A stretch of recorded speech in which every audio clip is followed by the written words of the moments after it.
Okay, I'm back with Angzar 4, and it's Jebediah. I added some boosters and I increased the fuel level on the top stage as to allow for increased range. And I also, I'm not been, no way I'm going to do times 4 time warp on that, standard physics 4. Oh, I didn't turn SAS on, don't I? Anyway, so yeah, right, talking and flying at the same time. So I'm gonna fly by Blue and maybe Dale if I have the fuel left. And I also had solar panels. That was the other change I made. But yeah, so more boosters, more fuel, and solar panels so I can stay out longer. And hopefully I will be able to at least do surveys and see what might be needed to pull off a landing there.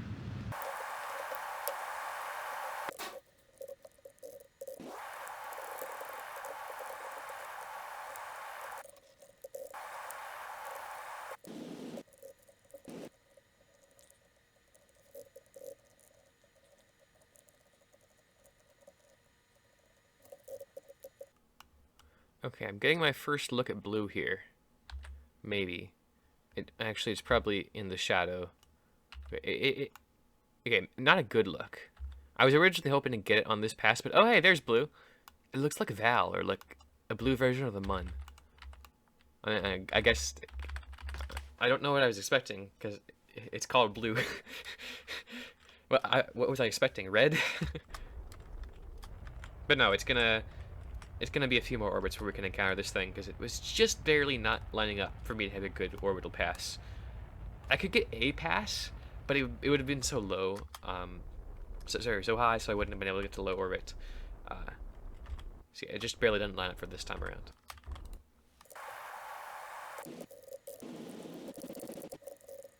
Alright, looks like we have a good encounter trajectory for Blue, or Elub as it's properly pronounced. However, I speak in the backwards dialect. Like I speak in a different dialect of Kerbal, or Kerbish, Kirby's, I don't know. Uh, like, Kerbals are Spanish backwards. Uh, I just do the backwards part twice. So it comes out forwards. So I speak in backwards Kerbal, basically. That's why I'm pronouncing the names of the world so weirdly. Okay, no, I'm not as close as I thought I was. We're getting pretty close, so I can stay at this time warp level. It's definitely like a blue mun. Like kind of like how in RimWorld there's blue buffaloes, the muffaloes. Or blue. I mean, Val's already blue. I mean, I suppose I can do science here too. Give me a second to get into orbit for that. I can't see anything from back here. People are always like, play with ambient light on 0. It makes the stars look cooler. It does make the stars look cooler, but it also makes me completely unable to see anything. So I'll play with ambient light at 0 until I get a bit tired of not being able to see stuff. So let's get some science. And am I gonna get into orbit? Actually, I haven't even decided. Like, I mean, I'm not at low space yet, so I'm definitely going to get into orbit so I can get to low space. But am I gonna land? I don't think I can land. Oh, I forgot to. Silly me, I forgot to take the data and get back in. So, like, what is the purpose of this orbit? Oh, that's out of fuel. Am I going to land? Because, like, the issue is I'd have to land in this thing. And this thing is not a very good lander. It doesn't have landing leg. It's very tall and spindly. Because I thought I was just going to range a lot of things. I was going to have the range to do a lot of weird stuff. What is high space altitude? 60,000 is where low space starts. So I'm going to go down to about 15 just so I can get a gander at the surface. Also, I really do appreciate how the system is a bit inclined, so it gives us a good view of the rings from pretty much every planet and most times. Because, like, from an engineering perspective, obviously you want everything to be at 0 inclination, so it's easy to get to. But from a visual perspective, wow. Hold on, can I get a good picture of Blue and Athena in the same shot? There's Blue. This is actually the first time I've seen it. It's definitely a blue mun, basically. So that's probably going to be the thumbnail. So blue mun.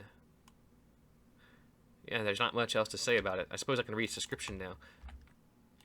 Elob is a blue moon. Oh, that's the pun. Oh, it's the blue moon.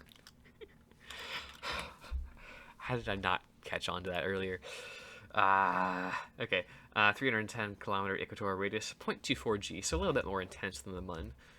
Escape velocity, no atmosphere.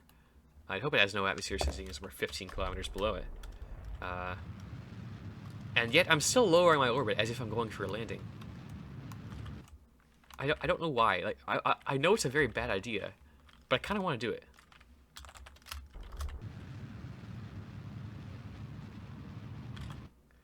Like I know exactly how bad of an idea it is, because I'm never. If I, there's no way I'm not gonna tip over, but I kind of want to go for it. But I've already done one rescue mission. It depends. How much science am I getting from low space? Alright, I need to be reading these, I think. The sheer blueness of the moon beneath you makes it difficult to focus on the task at hand. Yeah, that's it. I'm just being drawn towards the blue with no regard for Jebediah's safety here. EVA report. Looking at the blue moon beneath you, you ponder how a celestial body could be so blue. Exactly. Okay, so if I were to land, where would I land? Hypothetically speaking. I'm not gonna land. I'm totally not gonna land. How could I land? Jebediah's safety would be in peril. I'm not gonna land. I'm just gonna hover over the surface and be gone. There's absolutely no way I'm gonna land this. I'm just choosing retrograde to lower my orbit a little bit more. I'm not landing. Okay, actually, hold on. Dale. Dale's in a bad transfer position, so I would have to time warp for a good long while to get to Dale. Oh, hey, that's where Angzar 2 got put out to. Okay, so hold on. 827 meters per second. I wonder. I'm not going to get any surface sample this way. But theoretically speaking, could I set up... hold on. Which science experiments have we not used? This one is not unused. This one is unused. And the top one is unused. Okay, so if I bind an action groove to log pressure data, log temperature, observe mystery goo, and code report, I could land, get the science, and then take off before I tip over. I wouldn't get service samples or EVA reports that way. The most important ones. Yeah, I'm not going to land. I'm totally not going to land. This is the escape burn. I'm going to Dale right now. It's too risky to land. Why would I bother landing? No, Jebediah, ignore blue getting closer. It's actually just an optical illusion. It's getting further away.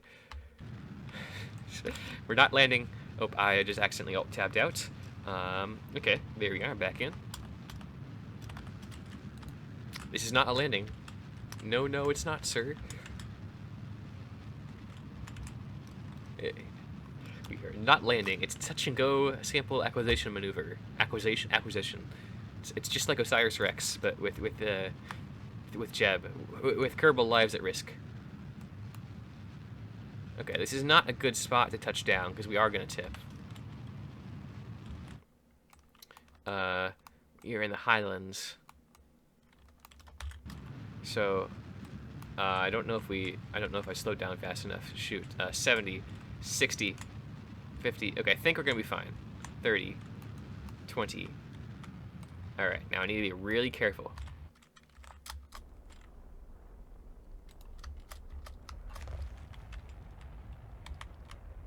Oh, two. I didn't quite land. I didn't quite do it. Okay. I'm gonna be really careful. I'm gonna be really careful. Okay. We're just gonna be, we're burning delta V, like about 1 meter per second, like 2 meters per second. But that shouldn't matter. This thing is not rotationally symmetric, is it? Yes. Okay. Okay. Oh, it applied to symmetry, so I got 2 of everything. Hold on. Is this, if I turn SAS off, is it gonna stay?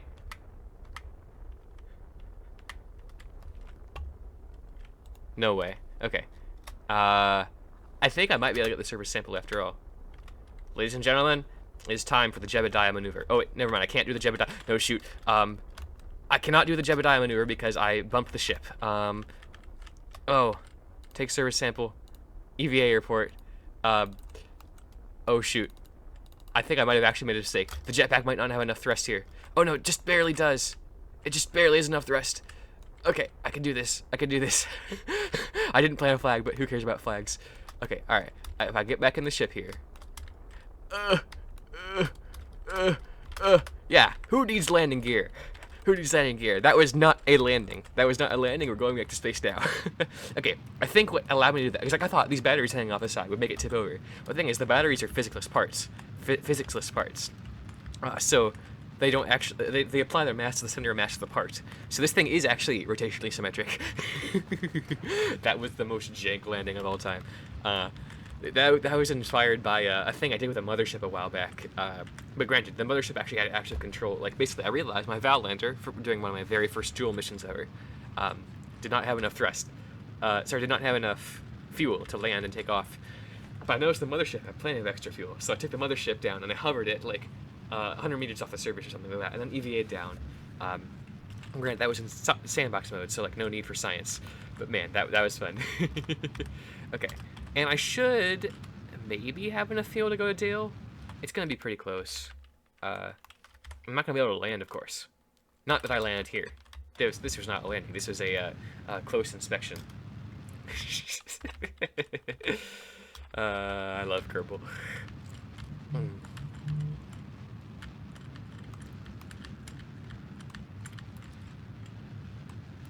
There we are. Okay. The thing is, we do also not really, we're kind of running low on science experiment as well. So we would only be able to do like one mystery goo from Dale. So it's not really even worth it to go to Dale. Give it again. Hold on. How much fuel would it take to go to Dale? Well, let's do a quick sanity check. It would take about 300 to get there. Oh, we can totally fly by Dale. At least, because like then the next mission can be a landing instead of a flyby. Like, we might not get much science from it, but we'll get knowledge, and science is knowledge, basically. So let's just go prograde now, and then phase the orbits instead of doing proper transfer windows. There, that's pretty good. Okay, let's head out. Bye, Blue. Thank you. We're never coming back to Blue because we've gotten everything. Well, maybe not never, but there's too many planets in this mod. There's too many moons. There's too many stars. Like, there's things orbiting things orbiting things. Like, hold on. There's a black hole. There's a star that orbits a black hole, and there's a planet that orbits that star. And we were orbiting a moon that orbits that planet, that orbits that star, that orbits that black hole. So there's a lot of bodies to go to. So there's not really any reason for me to go to any place twice. So Blue, 10 out of 10 experience I had there. So, ascending node. Let's fix this up here. Let's fix our ascending node so we don't have to deal with that. 2, 1, 0-ish. There's 0. Okay, so now, if we see how long it's going to take us to get an encounter. Oh, we actually do have an encounter in like a couple of orbits. So I don't even need to maneuver much just to fix my perimenapsis.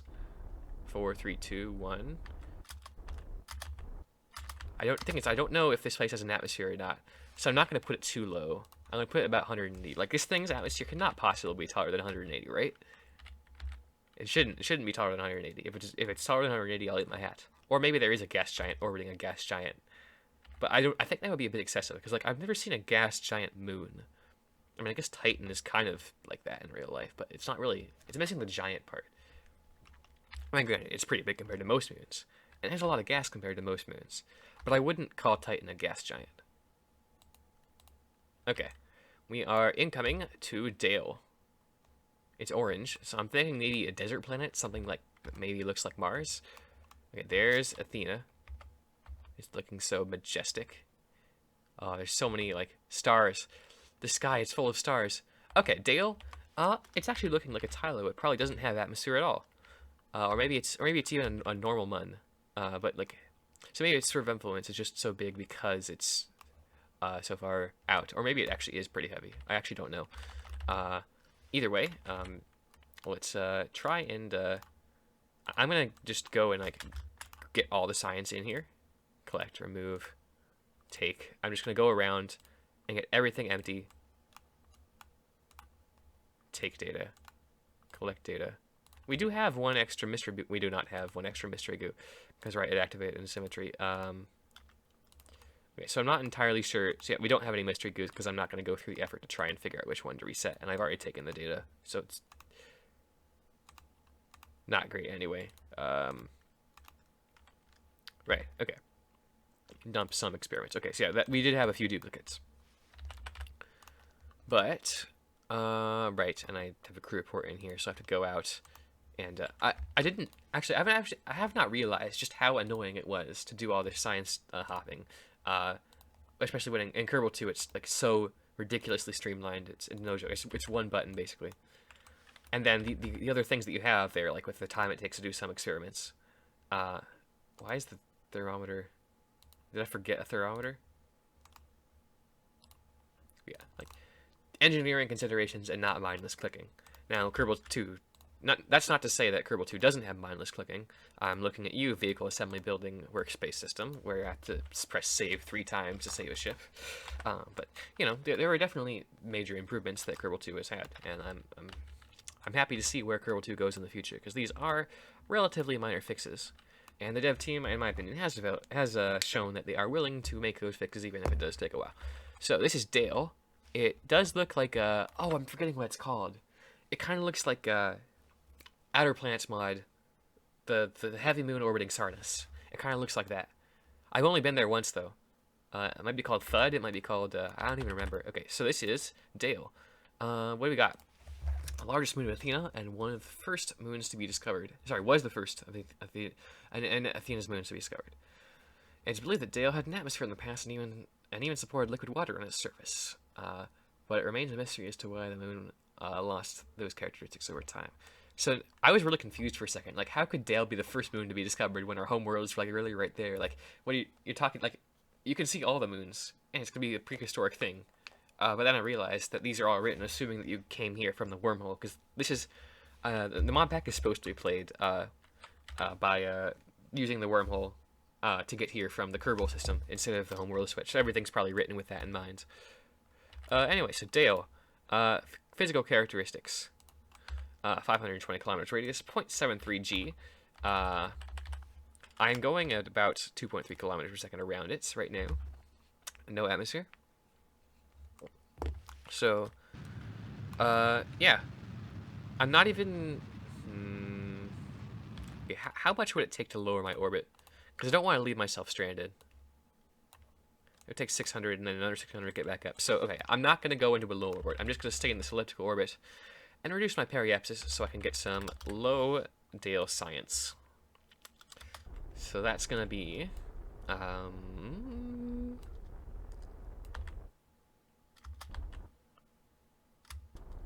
what's our low space out? Low space out is 250k.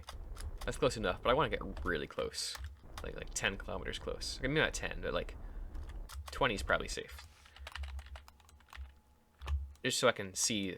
Just so I can more accurately gauge the challengingness of Dale's terrain. It shouldn't be anything unexpected. But you know, it is basically it's high-low level. Hold on, what was the gravity again? 0.73. I think Tyler's 0.8. So yeah, almost high-low level in difficulty. So it's nothing to sneeze at.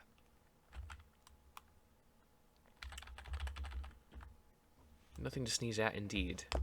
So now we can't really see anything this close, so I did not really think this through. But we can get our science from here. Low pressure data. That is definitely a huge amount of science, and this will be more than enough from this mission to unlock ion engines and get out of this system. So yeah, then we just need to figure out how to get home, and that should be fairly simple, so I'm just going to speed through all that.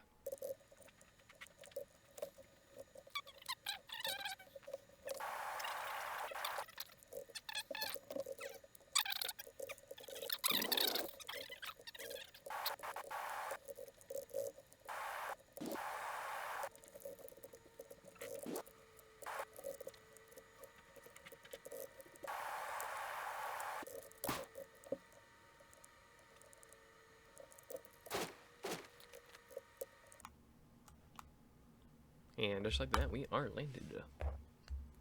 And that is going to be drum roll 1,125 science. We have 1,209 to spend. Oh, that's gonna be just barely not enough to get ion propulsion. I definitely shouldn't have bought those nodes. But let's just really quickly see if there's a different route to this. It requires any. This requires all, which requires both of this and this. These can be both unlocked from this, which requires any. Yes, okay, this might be enough because I already have electrics, so I can buy this, and then I can get unmanned tech and scanning tech, and I am 100 science short of ion propulsion. Shoot. Okay, so maybe we won't be going interplanetary next episode. But we'll see about that. So yeah, thank you all for watching, and I'll see you guys in episode 3. Ultimate Steve out.